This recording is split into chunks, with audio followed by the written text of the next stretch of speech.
Hi everyone, Musthany Eat Tano here, the internet's busiest music nerd, and it's time for a review of this new Jason Isbell and the 400-unit record, Weathervanes. This is the latest full-length LP of Alabama native, guitarist, singer-songwriter, as well as actor Jason Isbell and his band. This is his 9th full-length studio album overall, his 6th with the 400-unit group. And if you're unfamiliar with Jason's stuff, he has long been a fixture on the southern rock and alt-country scene, going all the way back to his days in Drive-By Truckers in the 2000s, but he has since gone on to have a pretty successful solo career, selling hundreds of thousands of records between him and his band, his latest here being among some of his highest charting too. Now, I've been aware of the man's music for a minute, and yet I have not spoken at length about any of his records specifically, mostly because I haven't had a strong affinity for them, because up until this point I think I've just been very Jason Isbell neutral, although I'm trying not to be, because when it comes to country music more broadly, Jason puts out some pretty good stuff. It's tasteful, it's quality, it's respectable. Sometimes his songs carry a thoughtful and progressive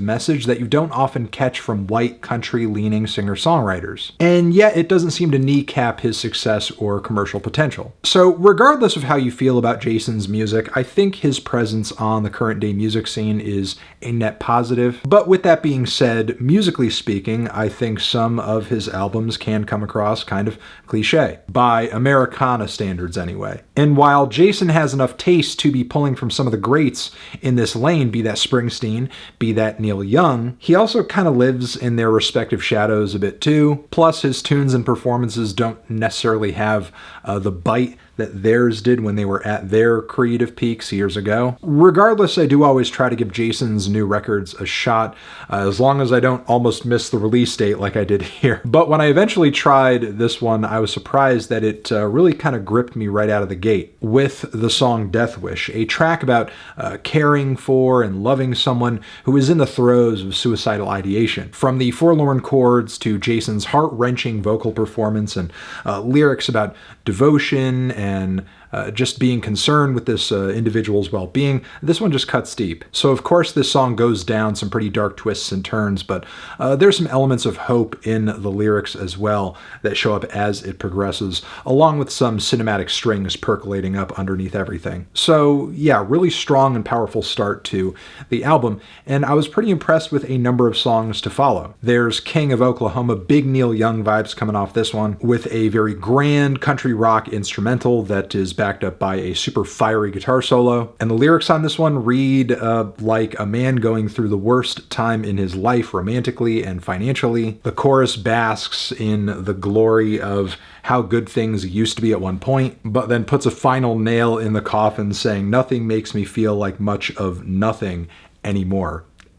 Absolutely devastating. I wouldn't say this record is all doom and gloom, though. There is middle of the morning. The warm and shiny acoustic guitars on this track are gorgeous. Jason lays down some killer vocal leads that sound like a rooster calling out into the morning. And the way I read this track, it feels very much like healing emotionally from living a quiet and fearful life that's loaded with tension. Just this unending fear in a dynamic, be that romantic or platonic, how walking on eggshells endlessly just kind of feels like torture, and mustering the ability and the power to just kind of reject it or change things. Honestly, it's really emotionally intelligent writing, which I could also say for the track Save the World, which is a very intense take on school shootings, living in the moment when the news breaks and having that tragic sort of thing affect you and your family personally. The vocals on this track are passionate. The instrumental performance is hard-hitting. And Jason expounds upon these themes at one point asking, should we keep the kids home from school? Should we teach them to fight? Questions that no parent should have to ask themselves. And again, we get some very devastating writing on this record, as Jason says, something changing inside my head, something's drowning out the light, essentially losing hope. I'd also like to highlight the most stripped back track on the record, that's Cast Iron Skillet, a tender acoustic cut where Jason's weary voice delivers some dismal but also hilarious recommendations. Don't wash the cast iron skillet, don't drink and drive, you'll spill it. Bittersweet isn't accurate enough to describe the unique mixture of fear and regret and nostalgia this song brings to the table. Overall, the track reads like a difficult crossroad between the modern world and a world that someone like Jason grew up in, a more traditional one, and how lifestyles and perspectives often change with new generations. Now, there's more on the record, of course there is, because this thing is about an hour long, but many of the other cuts on this thing don't contain performances or instrumentals that really grab my attention. Or maybe there's a bit of a musical and narrative mismatch, like on If You Insist, which is a story all about picking up someone at a bar, not necessarily in a sleazy way, more in a sad and lonely way, to just kind of avoid emotional isolation. But the speedy pace of the shuffling beat on this cut, along with the plucky acoustics, just kind of suck whatever drama out of this narrative we could be getting. The whole thing sounds more peppy than sad, despite the fact that the lyrics are kind of heart-crushing, especially as Jason asks if this person wants to experience a love that will tear through their life like a Category 5, or makes reference to his own mother going through her own spells of loneliness. There's also When We Were Close, which reflects upon a friendship between two musicians, and while I love the descriptions of this friendship and the character portrait of this other person in the lyrics, the plotting beat and accentuated riffs, it just does not make for, I think, the best texture and flavor on this record. It just comes off kind of hokey, and maybe that's because the song itself is trying to be very meta, like, hey, here's a track about our wild and out of control and sort of doomed rock and roll lifestyle. Let's make sure the song about it sounds like it's rockin'. I think the final tune on the record to really hit for me was Volunteer, where Isbell describes a tragic childhood with fighting parents, eventually losing those parents, ending up in foster care, running away, finding a young love, but then simultaneously kind of struggling every day through life.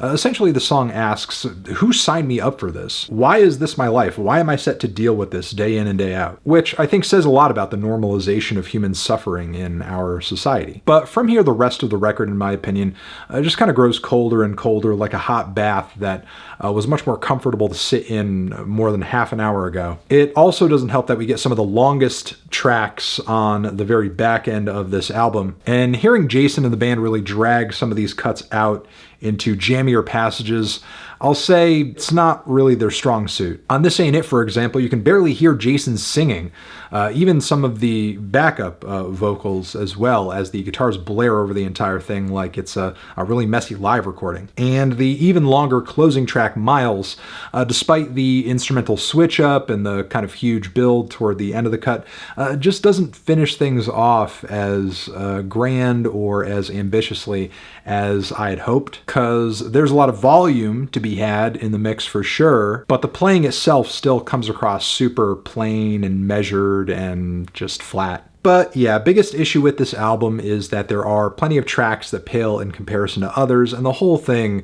started a lot stronger than it finished, both instrumentally and lyrically. With that being said, I think Jason did put some of his strongest material yet on this project. Some fiery cuts for sure, even if the Neil and Springsteen vibes are very obvious. This thing is likely to be one of the better Americana albums of the year. If that's your vibe, if that's your sound, make sure you check it out.